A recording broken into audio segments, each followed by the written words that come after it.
প্রিয় ভাই সব, আল্লাহ রাব্বুল আলামিন পরীক্ষার জন্য আমাদেরকে এই ময়দানে ছেড়ে দিয়েছেন। প্রশ্ন কি হবে আল্লাহ সব বলে দিয়েছেন। প্রশ্ন কি হবে? তোমার যৌবন, এ ব্যাপারে প্রশ্ন করা হবে। কোন পথে ইনকাম করেছো প্রশ্ন করা হবে। কোন পথে খরচ করেছো প্রশ্ন করা হবে। দ্বীনের ইলম যতটুকুন হাসিল করেছিলে তার কতটুকুন নিজে পালন করেছো, আর দ্বীনের দাওয়াত কতটুকুন মানুষের কাছে পৌঁছায়ছো, প্রত্যেকটি ব্যাপারে কিয়ামতে আল্লাহর কাছে জবাব দিতে হবে। এই জন্য কবি বলছেন, আমল সে জিন্দেগি बनती है ये जन्नत भी व जहन्नम भी ये खाकी अपनी फितरत है ना नारी ना नूरी। মানুষের জীবন আমল দিয়ে গঠন হয়, আমল দিয়ে জীবন গড়ে, নইলে এই মাটির তৈরি দেহ জান্নাত আর জাহান্নামের কিছু দিয়ে তৈরি হয় নাই। আপনি ইচ্ছে করলে দেহটারে জাহান্নামের জন্য উপযোগী করতে পারেন, ইচ্ছে করলে এই দেহটাকে জান্নাতের জন্য উপযোগী করতে পারেন। এটি আপনার ইখতিয়ারে আল্লাহ দিয়েছেন, আপনাকে বাধ্য করা হয় নাই যে সেজদা না দিলে ফেরেশতা এসে ঘাড়ের উপরে পিটাবে, সুদ ঘুষ জেনা করলে পরে ঠ্যাং পিটায় ভেঙে দেওয়া হবে না। আপনি বাধ্য নন। আপনি সম্মানিত জীব আল্লাহ, সম্মানিত প্রাণী আল্লাহ পাকের, সেই জন্য মানুষকে বাধ্য করা হয় নাই। অটোনোমাস বডি, অটোনমি দেওয়া হয়েছে, আপনাকে স্বাধিকার দেওয়া হয়েছে। চন্দ্র সূর্যের ব্যাপারে স্বাধিকার দেওয়া হয় নাই। রাত এখন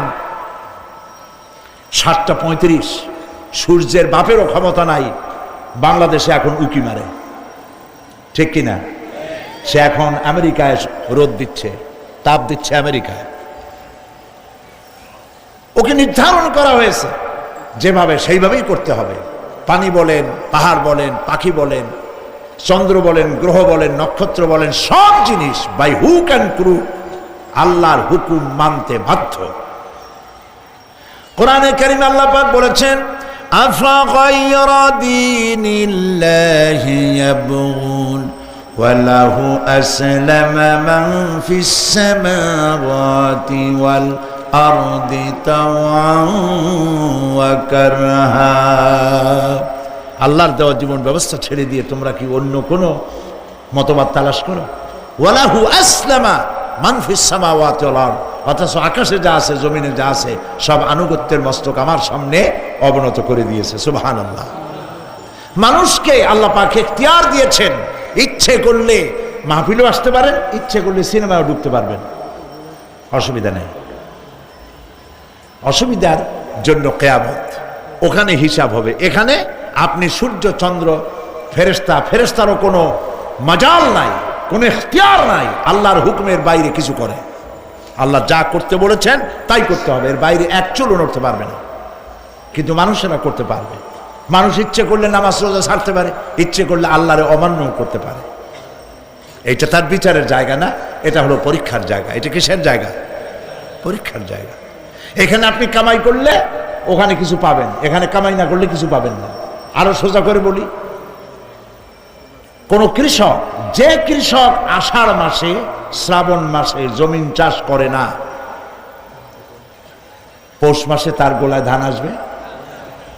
কথা বোঝেন নাকি বোঝেন না? পৌষ মাসে গোলায় ধান আসবে? কোনো পাগলও বলবে না যে তুমি তো চাষই করো নাই, তুমি জমিনে, তোমার জমিনের ফসল তোমার ঘরে আসবে কেন? কাজী এই দুনিয়ায় পরীক্ষা দিলে এখানে রেজাল্ট হয়, এখানে গাছ লাগাইলে এখানে ফল দেয়। কিন্তু মানুষের জন্য আল্লাহ পাক যে আমল তৈরি করেছেন, পরীক্ষা নেবেন, সেই পরীক্ষার রেজাল্ট এখানে হবে না। পরীক্ষার রেজাল্ট আউট হবে কোথায়? আখিরাতে। বলেন সবাই, কোথায় হবে? পরীক্ষার রেজাল্ট আউট হবে কোথায়? আখিরাতে। এইখানে আপনি যা কামাই করবেন এখানে রিটার্ন দেওয়া হবে না। এখানে যা কামাই করবেন সমস্ত কামাই 700 গুণ বর্ধিত আকারে কিয়ামতে আল্লাহ আপনার হাতে ধরাই দিবেন। আল্লাহর ওয়াদা কখনো মিথ্যা হয়? মিথ্যা হয় রাজনৈতিক দলের নেতারা, এই জাতীয় লোকেরা যারা মঞ্চে আসে আর বলে যে এবার আমাদের ভোট দেন, আমরা ক্ষমতায় যাইতে পারলে আপনারা না খাইয়া কেউ মরবেন না। কিন্তু কি খাইয়া মরবে তাও কয় না।